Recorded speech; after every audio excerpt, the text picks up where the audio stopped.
Hello everyone, this law academy के YouTube channel पर एक बार आप लोगों का फिर से स्वागत है। दोस्तों, आज हम जानेंगे लॉ कंप्लीट करने के बाद बार काउंसिल ऑफ दिल्ली में अपना इनरोलमेंट कैसे कराएं। तो ये बहुत ही इम्पॉर्टेंट वीडियो होने वाली है। आपसे रिक्वेस्ट है इस वीडियो को शुरू से लेकर लास्ट तक ज़रूर देखें। अगर आप मेरे चैनल पर नए हैं तो चैनल को सब्सक्राइब करिए, जिससे ऐसे ही इम्पॉर्टेंट वीडियो आप लोगों तक पहुँचती रहे। दोस्तों, जैसा कि आप लोगों को पता है, लॉ कंप्लीट करने के बाद आपको स्टेट बार काउंसिल में इनरोलमेंट करवाना होता है। स्टेट बार काउंसिल में इनरोलमेंट करवाने के बाद ही आप कोर्ट में प्रैक्टिस कर सकते हैं। ठीक है दोस्तों, तो आइए जानते हैं बार काउंसिल ऑफ दिल्ली में अपना इनरोलमेंट कैसे करवा सकते हैं। तो जानते हैं हम स्टेप बाइज स्टेप में बढ़ते हैं। दोस्तों, स्टेप 1 की तरफ, एप्लीकेशन फॉर्म। आपको बता दूं दोस्तों, दिल्ली बार काउंसिल में ना ही प्रिंटेड और ना ही डाउनलोडेड फॉर्म एक्सेप्ट होता है। इसके लिए दोस्तों बार काउंसिल ऑफ दिल्ली के ऑफिस में आपको जाना होगा और वहां पर काउंटर पे जाके 1000 रुपये देकर एप्लीकेशन फॉर्म को लेना होता है। एड्रेस आप नीचे देख पा रहे होंगे दोस्तों, 2/6 श्री फोर्ट इंस्टीट्यूशनल एरिया, खेल गाँव मार्ग, न्यू दिल्ली 110049।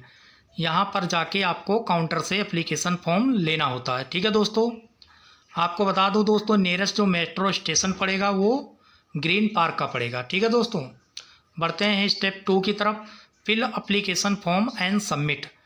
एप्लीकेशन फॉर्म को घर पे लाना है। बहुत ही केयरफुल्ली आपको सारे चीज़ों को फिल करना है और एप्लीकेशन फिल करने के बाद कुछ डॉक्यूमेंट को अटैच करने के साथ ही इसको सबमिट करना होता है बार काउंसिल ऑफ दिल्ली में। तो आइए जानते हैं कि क्या क्या चीज़ें आपको इसके साथ अटैच करना होगा डॉक्यूमेंट। ठीक है दोस्तों, बढ़ते हैं नेक्स्ट स्टेप की तरफ, स्टेप 3 की तरफ, moral characters certificate attested bye 2 advocate. आप जो फॉर्म लाएंगे उस फॉर्म में मॉरल कैरेक्टर सर्टिफिकेट का फॉर्मेट होता है, जो कि 2 एडवोकेट से आपको अटेस्टेड करवाना होगा जो इनरोल्ड हों दिल्ली बार काउंसिल में और उनको प्रैक्टिस करते हुए 10 साल हो गया हो। ठीक है दोस्तों, बढ़ते हैं स्टेप 4 की तरफ। आपको डॉक्यूमेंट लेके जाना होगा दोस्तों। आपको ओरिजिनल और एक सेट इसकी फ़ोटोकॉपी की बना के भी लेके जाना होगा।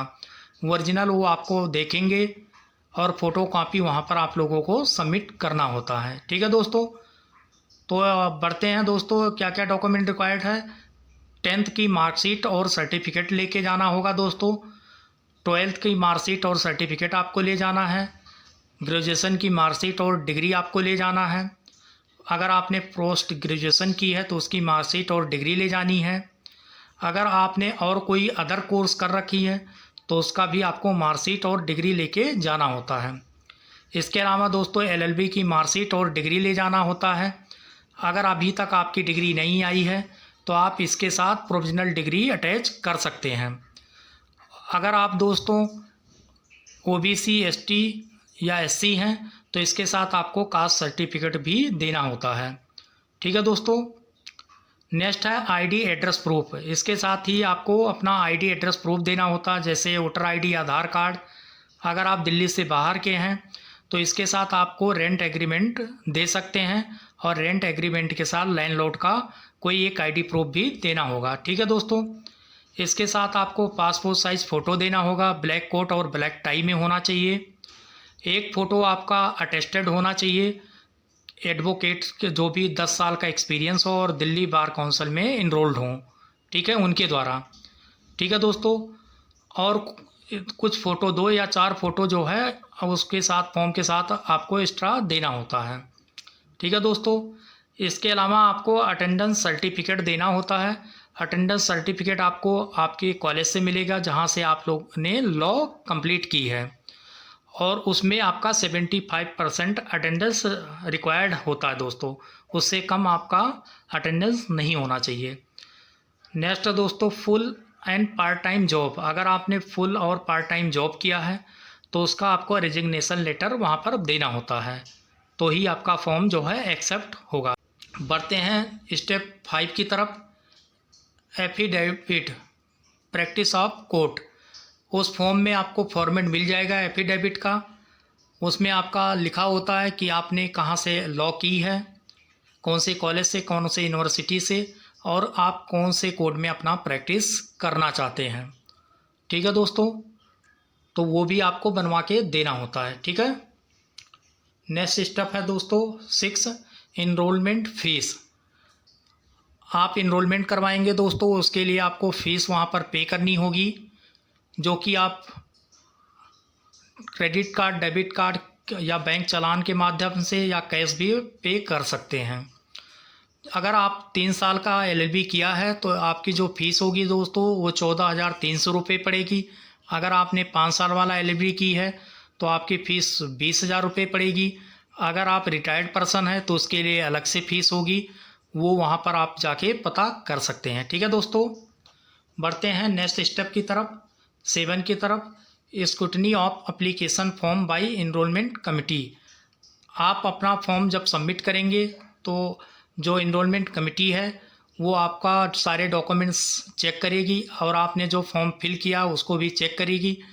अगर आपका फॉर्म और सारे डॉक्यूमेंट सही पाए गए तो इनरोलमेंट कमेटी जो है वो आपकी महीने में 1 बार या 2 बार मीटिंग होती है बार काउंसिल ऑफ दिल्ली में, तो वहाँ पर आपको लोगों को बुलाया जाएगा और मीटिंग हो जाने के बाद दोस्तों आपको इनरोलमेंट सर्टिफिकेट और आई कार्ड मिल जाएगा। ठीक है दोस्तों, बढ़ते हैं स्टेप 8 की तरफ, issuing of identity card and enrolment number to successful applicants. अगर आपका एप्लीकेशन सक्सेसफुल हो गया, आपकी मीटिंग हो गई है, तो इसके बाद आपको बार काउंसिल ऑफ दिल्ली के द्वारा आईडी कार्ड और इनरोलमेंट नंबर मिल जाता है। ठीक है दोस्तों, तो आज हमने जाना लॉ कंप्लीट करने के बाद बार काउंसिल ऑफ दिल्ली में अपना इनरोलमेंट कैसे कराएं। अगर मेरी वीडियो आप लोगों को अच्छी लगी है तो इस वीडियो को लाइक करिए, शेयर करिए, चैनल को सब्सक्राइब करिए और बेल आइकन को प्रेस करिए, जिससे मेरे नेक्स्ट वीडियो की नोटिफिकेशन आप लोगों तक पहुंच सके। दोस्तों, अगर फिर भी आप लोगों को कोई डाउट है, कुछ समझ में नहीं आया है, तो आप कमेंट सेक्शन में मुझसे कमेंट करके पूछ सकते हैं।